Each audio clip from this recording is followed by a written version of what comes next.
नमस्कार, आप सभी का बहुत बहुत स्वागत है। आप देख रहे हैं विपक्ष ऑलवेज बेदम। मैं हूं परवीन शेख। चुनावी मौसम में विपक्ष की हर रणनीति फेल हो रही है। कर्नाटक से लेकर महाराष्ट्र तक कांग्रेस के नेता उसकी मुश्किलों में इजाफा कर रहे हैं। पार्टी छोड़ने वाले नेताओं की लाइन लग चुकी है। राहुल के महाराष्ट्र पहुंचने से पहले ही मुंबई महानगर पालिका के पूर्व नेता प्रतिपक्ष रवि राजा ने इस्तीफा दे दिया। वहीं कर्नाटक में वक्फ पर बवाल मचा है। पुलिस और फोर्स को मोर्चा संभालना पड़ा। इधर घाटी में जम्मू कश्मीर केंद्र शासित प्रदेश का 5वां स्थापना दिवस गुरुवार को मनाया गया। हैरानी की बात यह रही कि इस जश्न से प्रदेश के मुख्यमंत्री उमर अब्दुल्ला ही गायब रहे। अब्दुल्ला सरकार के इस कदम की एलजी मनोज सिन्हा ने आलोचना की। वहीं पश्चिम बंगाल के राज्यपाल बने सीवी आनंद बोस को 2 साल हो गए हैं और इस मौके पर उन्होंने अपना भारत जागता बंगाल नाम के एक कार्यक्रम का शुभारंभ किया है। ये नया कार्यक्रम 1 महीने तक जारी रहेगा, जिससे सीएम ममता की टेंशन बढ़ गई है। तो कैसे जम्मू कश्मीर से लेकर महाराष्ट्र तक में विपक्ष का निकला है दम, इसी पर चर्चा के लिए स्टूडियो में मौजूद हैं कैपिटल टीवी के editor in chief doctor Manish Kumar और एग्जीक्यूटिव एडिटर राजीव कुमार। आप दोनों का बहुत बहुत स्वागत है। धन्यवाद। डॉक्टर साहब, कांग्रेस की स्थिति दिन पर दिन और ज्यादा गर्त में जाती जा रही है, चाहे फिर वो कर्नाटक हो या महाराष्ट्र। देखिए, गुब्बारा जो है ना, वो ज्यादा दिन तक ऊपर नहीं रहता। जैसे जैसे थोड़ा सा समय बीतता है वो नीचे आ जाता है, क्योंकि हवा निकल जाती है। तो राहुल गांधी और कांग्रेस पार्टी की हवा बड़े ही कायदे से हरियाणा के चुनाव में निकल गई। कारण जो नैरेटिव वो क्रिएट करना चाह रहे थे कि किसान हमारे साथ हैं, मजदूर हमारे साथ हैं, युवा हमारे साथ हैं, अग्निवीर तो पहलवान तो पता नहीं क्या क्या, और जार्गन्स किस तरह के, एंटी नेशनल, एंटी डेवलपमेंट। आप बोलते कुछ हो, आपका इतिहास कुछ है, आपकी विचारधारा कुछ और है, आपके लोग कुछ और हैं, और आप उनसे काम कुछ और करवाना चाह रहे हो। तो राजनीति में लोग आपके साथ तभी तक हैं जब तक आप उनको चुनाव जितवा सकते हैं। ये बुलबुला जो निकला 99 सीट लाने के बाद से, वो हरियाणा में फुगा हो गया, मतलब खत्म हो गया, खत्म। अब नैरेटिव तो आपने शुरुआत की थी, कास्ट कास्ट कास्ट कास्ट, जाति, है ना। अभी जो कांग्रेस के लिए सबसे बड़ा मुसीबत जो सामने आ रहा है वो योगी का नैरेटिव, और ये नैरेटिव जो है वो चिपक गया है। नींद हराम हो गई इन लोगों की, क्योंकि हरियाणा में यही हुआ, और आगे महाराष्ट्र, फिर झारखंड, फिर यूपी, बिहार, दिल्ली, बंगाल, हर जगह वही चलेगा। बटोगे तो कटोगे। और प्रधानमंत्री मोदी ने कल, उसको कहते नहीं, प्रधानमंत्री थोड़ा सोफिस्टिकेटेड आदमी है, जूते भी मारेंगे तो चाशनी में लपेट के कि पता ना चले। तो प्रधानमंत्री ने कह दिया कि एक रहेंगे तो सेफ रहेंगे। कहने का मतलब वही है, एक रहेंगे तो नेक रहेंगे। एक रहेंगे तो सेफ रहेंगे, नेक नहीं। इन्होंने कहा एक रहेंगे तो सेफ रहेंगे, और अगर बट जाओगे तो कट जाओगे। तो एक नैरेटिव का खेल जो है वो शुरू हो गया है, और कांग्रेस पार्टी, उनको अब समझ में नहीं आ रहा है कि क्या करें। ये अखिलेश यादव ने पोस्टर लगवाया है, न बटेंगे न कटेंगे। तो लोगों ने कहा कि भाई अब तो बीजेपी की ही बात शुरू कर दी है। आपने बीजेपी के ही नैरेटिव के ऊपर मोहर लगा दिया कि भी तो वही कह रहे हैं कि न बटेंगे न कटेंगे, और बट गए तो कट जाएंगे। तो कल एक नया पोस्टर आया, एक साथ रहेंगे तो जीतेंगे, है ना। अब एक साथ रहेंगे तो जीतेंगे, तो ये तो फिर भी वही नैरेटिव है। आप देखिए ये क्या खेल हो गया है कि इनके पास उस नैरेटिव का कोई जवाब नहीं है, कोई जवाब नहीं है। और ये नैरेटिव ऐसा है कि एक छोटी सी घटना, एक वक्फ बोर्ड का मामला आ जाएगा, बटोगे कटोगे सबके दिमाग में घूमना चालू। फिर यूसीसी का मामला आएगा। प्रधानमंत्री मोदी ने कल कर दिया, वो यूनिटी डे मना रहे थे, उन्होंने कह दिया कि हिंदुस्तान में अब जो है एक सेकुलर कोड की आवश्यकता है। यूनिफॉर्म सिविल कोड नाम तो थोड़ा था वो आदमी कंट्रोवर्स, लेकिन सेकुलर सिविल कोड की आवश्यकता है, प्रधानमंत्री ने कह दिया। और उन्होंने पहली बार जो लगातार हम लोग कैपिटल टीवी से ये कहते आ रहे हैं कि हिंदुस्तान का विपक्ष वो विदेशी ताकतों के साथ हाथ मिला करके हिंदुस्तान को तोड़ने में जुटा हुआ है, चाहे वो जॉर्ज सोरोस हो, चाहे वो खालिस्तानी हो, चाहे वो आईएसआई हो, चाहे वो सीआईए हो, चाहे वो चाइनीज हो। प्रधानमंत्री मोदी ने कल इसके बारे में साफ साफ कह दिया। और अगर प्रधानमंत्री ने कुछ कहा है तो आप ये समझ लीजिए कि वो तभी उस मुद्दे को उठाएंगे जब उसका इलाज भी वो पहले से सोच लिए होंगे। तो ये जो बीजेपी का बदला हुआ रूप है, पहले क्या था, प्रधानमंत्री मोदी क्या कहते थे, सबका साथ सबका विकास, सब, अब ये कह रहे एक साथ रहेंगे तो सेफ रहेंगे, एक रहेंगे तो सेफ रहेंगे। कांग्रेस पार्टी में उनके पास इस नैरेटिव का कोई जवाब नहीं है।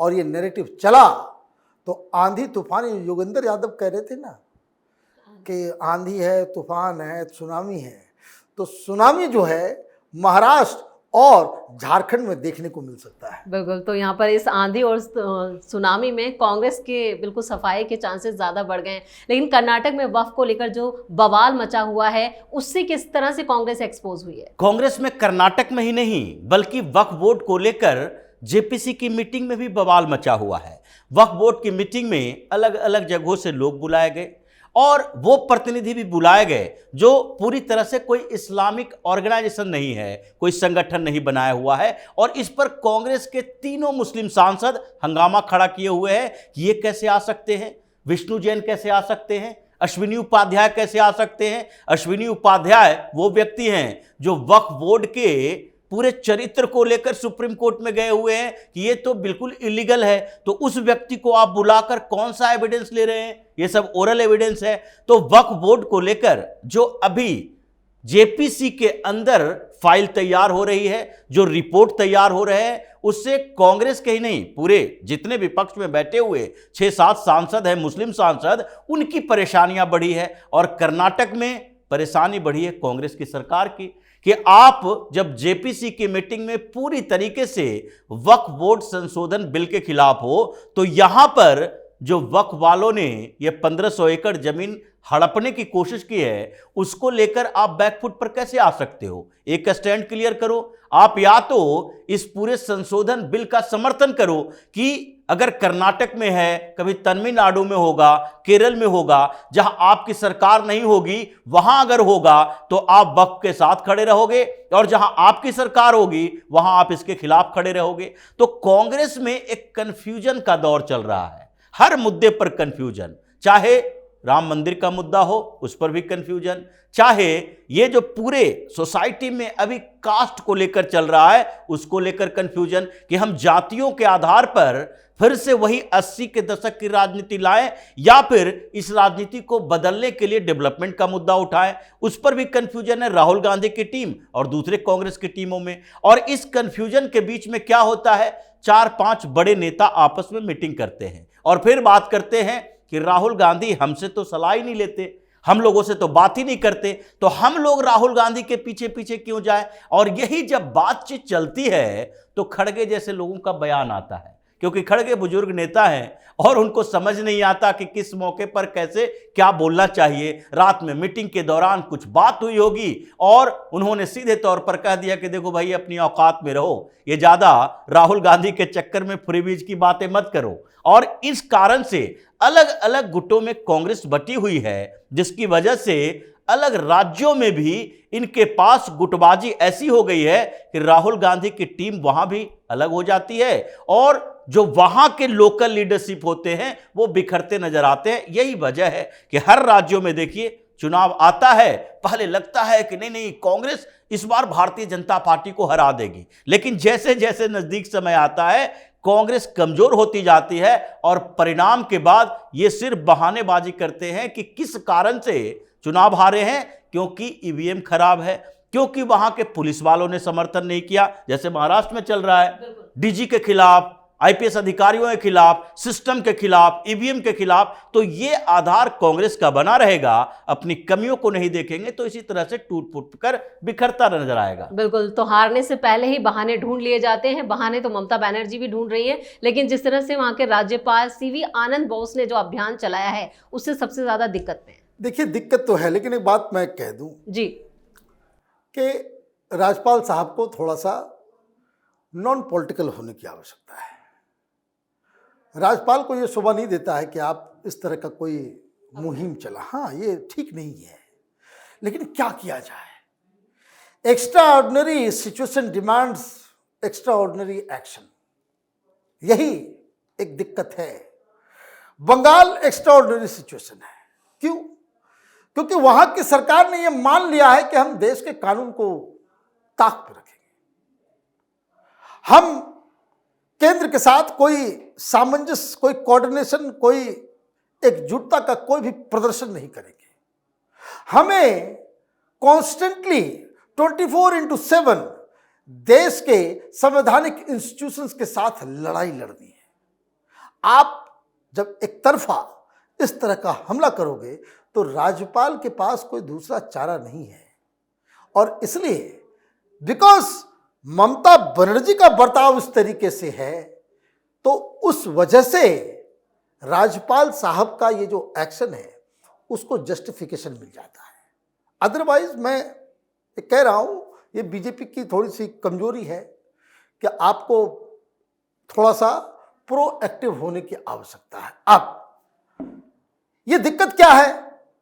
दिक्कत अभी बहुत बड़ी है कि राज्यपाल भी अगर बाहर आते हैं, खबरें बनेंगी, अखबार में होगा, मीडिया में होगा। ये केजरीवाल ने एक नई आदत दिलवा दी है कि मीडिया के जरिए नैरेटिव क्रिएट करना। बंगाल में यही होता है। आप अगर बंगाल में पत्रकार हैं, ममता बनर्जी के खिलाफ अगर आपने चू से चा अगर आपने कर दिया तो आप घर पुलिस आ जाएगी। कई सारे पत्रकारों को, बहुत सारे यूट्यूबर्स को, बहुत सारे लोगों को जो सवाल पूछते हैं उनको सीधे, यहां तक कि आपके घर में, आपकी जगह पे ड्रग्स रख दिए जाएंगे सीधा सीधा। एक हमारा मित्र आराम बाग चैनल चलाता है, मुस्लिम है, लेकिन उसके घर को तहस नहस कर दिया पूरी तरीके से। तो ये नैरेटिव से बचना है। और सिर के ऊपर क्या है? 6 जगह पे उपचुनाव है। और आज खबर आई कि 105 या 106 बटालियन जो है वहां पे उतार दिया जा रहा है। आप ये समझिए, इतना तो बड़े बड़े राज्यों में इतना बटालियन नहीं उतारना पड़ता, जहां 6 कंस्टिट्यूंसी में जो है आपको उतारना पड़ जा रहा है। तो ये जो दिक्कत है ममता बनर्जी की, ममता बनर्जी इसलिए परेशान है कि ये गवर्नर साहब ये नीचे उतर करके जमीन पे जाएंगे, मीडिया में नैरेटिव क्रिएट होगा, क्योंकि ऑलरेडी वो एक अनपॉपुलर लीडर हो गई है। जो कहते हैं पहले एक था ना, एक धक्का और दो, है ना, तो एक ही धक्के की आवश्यकता है। ममता बनर्जी उनकी राजनीति और उनकी सरकार का नष्ट विनष्ट हो जाने में, तो वो धक्का धीरे धीरे करके उसमें राज्यपाल का भी कुछ मदद हो जाएगा। डॉक्टर्स तो धक्का बहुत बड़ा इन्होंने दिया है, बाकी लोग भी कुछ धक्का दे रहे हैं। तो ममता बनर्जी की परेशानी सिर्फ और सिर्फ उनके खिलाफ खड़ा हुआ जो एक नैरेटिव क्रिएट हो गया है कि she is anti Bengal, anti Hindu, ये सबसे बड़ी मुसीबत है उनके लिए। तो बंगाल में ममता का तिलिस्म टूट रहा है। इधर जिस अब्दुल्ला सरकार जरूर घाटी में आ गई है, लेकिन घाटी में यूनियन टेरिटरी के स्थापना दिवस में इनकी गैर मौजूदगी क्या मायने? देखिए, ये सीधे तौर पर कहा जा सकता है, जैसा लेफ्टिनेंट गवर्नर ने कहा, मनोज सिन्हा ने सीधे तौर पर कहा कि आप संविधान की शपथ लेते हो और संविधान की शपथ लेने के बाद संविधान का पालन नहीं करते हो तो फिर मुख्यमंत्री बनने का अधिकार नहीं है। अगर दूसरी पार्टियां हैं घाटी के, अगर कांग्रेस जो बाहर से समर्थन देने की बात कर रही है सरकार में शामिल नहीं है, पीडीपी है या फिर सीपीएम है या फिर दूसरी पार्टियां जैसे राष्ट्रीय इंजीनियर की पार्टी है, ये लोग अगर उस समारोह में नहीं जाते हैं कोई बात नहीं, ये लोग पॉलिटिकल पार्टी हैं, सरकार नहीं है। लेकिन आप तो सरकार में हो, आपने तो सीएम पद की शपथ ली है और शपथ लेने के बाद आपने ये सोचा होगा कि अभी यूनियन टेरिटरी के सीएम की शपथ ले रहे हैं। आप ये दिमाग में रख के थोड़ी चल रहे हो कि आप एक पूर्ण राज्य के ऊपर शपथ ले रहे हो सीएम पद का। तो आपने उसी की शपथ ली है तो आपको उसका पालन करना चाहिए तब तक जब तक कि स्टेटहुड नहीं मिल जाता है जम्मू कश्मीर को। और इसलिए लेफ्टिनेंट गवर्नर ने सीधे तौर पर कहा कि ये दोहरा रवैया है, दोहरा चरित्र है, इससे समस्या का समाधान नहीं होगा बल्कि समस्या क्रिएट हो जाएगा। आप मांग रहे हो क्या पूर्ण राज्य का दर्जा, आप कैबिनेट से रिजोल्यूशन पास करवा लेते हो, फिर दिल्ली आने के बाद अमित शाह से मुलाकात की, आपने पीएम मोदी से मुलाकात की और फिर यहां लॉबिंग करने लगे कि किसी तरीके से इस मुद्दे को हवा दो ताकि ये याद रहे कि पीएम मोदी ने कहा था कि हम पूर्ण राज्य का दर्जा देंगे, अमित शाह ने कहा था हम पूर्ण राज्य का दर्जा देंगे। लेकिन पूर्ण राज्य का दर्जा कब देंगे इस बात के लिए तो नहीं कहा था, डेडलाइन तय किया था कि जैसे ही सरकार बनेगी पूर्ण राज्य का दर्जा देंगे। आज भी ये बातें कह रहे हैं कि आपको राज्य का दर्जा मिलेगा लेकिन उसके लिए एप्रोप्रिएट टाइम चाहिए, सही अनुकूल स्थिति चाहिए। आप सीएम बने हो और उसके बाद सीएम बनते ही 10 दिन के अंदर 6 हमले हो गए। आपने चुनाव में कैंपेन किया और बोला बाहरी यहां पर आकर बसे हुए हैं, बाहरियों के खिलाफ हमले होने लगे, बिहार के मजदूरों को मारा जा रहा है, उत्तर प्रदेश पंजाब के मजदूरों को टारगेट किया जा रहा है। तो ऐसी स्थिति में कैसे घाटी को इन लोगों के हवाले छोड़ दिया जाए जो संविधान की शपथ का भी लिहाज नहीं रखते हैं। तो यह स्थिति बनी, इसलिए लेफ्टिनेंट गवर्नर ने कह दिया, मनोज सिन्हा ने सीधे तौर पर कहा है कि आप ये भूल जाओ कि आपके इस रिजिड रवैये से तुरंत ही राज्य का दर्जा मिल जाएगा, उसके लिए अनुकूल समय का इंतजार करना चाहिए। अभी पहले क्या हुआ, पहले यूनियन टेरिटरी बना, यूनियन टेरिटरी बनने के बाद हमने कहा चुनाव होगा, डिलिमिटेशन हुआ, डिलिमिटेशन के बाद चुनाव हुआ, चुनाव के बाद अब पंचायत चुनाव की बात है। ये सारी प्रक्रियाएं एक के बाद एक हो रही है और हमने जो टारगेट रखा है 1 लाख करोड़ रुपए के इन्वेस्टमेंट का, ये इन लोगों के हवाले छोड़ देंगे। जब तक वो टारगेट पूरा नहीं होता कश्मीर के अंदर तब तक पूर्ण राज्य का दर्जा नहीं मिलेगी। ये जो रवैया ये लोग अपना रहे हैं इसका मतलब है कि दिल्ली की तरह उमर अब्दुल्ला भी धीरे धीरे केजरीवाल के स्टाइल ऑफ पॉलिटिक्स में घुस रहे हैं, जिसके बाद इनके लिए और बड़ी समस्या पैदा होने वाली है। बिल्कुल, और इस तमाम जानकारी के लिए और सटीक विश्लेषण के लिए आप दोनों का बहुत बहुत धन्यवाद। धन्यवाद। देश में इस वक्त विपक्ष पूरी तरह से बैकफुट पर है। घाटी में सीएम अब्दुल्ला फिर एक्सपोज हो गए, वहीं बंगाल में ममता बनर्जी की चुनौतियां बीजेपी के साथ साथ राज्यपाल ने भी बढ़ा दी हैं। वहीं लोकसभा चुनाव में कांग्रेस का जो गुब्बारा फूला था उसकी हवा हरियाणा हार ने निकाल दी, जिसका असर महाराष्ट्र में दिखाई दे रहा है। एक बार फिर कांग्रेस छोड़ने वालों की लाइन लग गई है, यानी विपक्ष फिर से बेदम हो गया है। इस खास शो में इतना ही। वीडियो कैसा लगा कमेंट करके अपनी राय जरूर दें, वीडियो को लाइक करें, शेयर करें और कैपिटल टीवी को सब्सक्राइब जरूर करें। नमस्कार।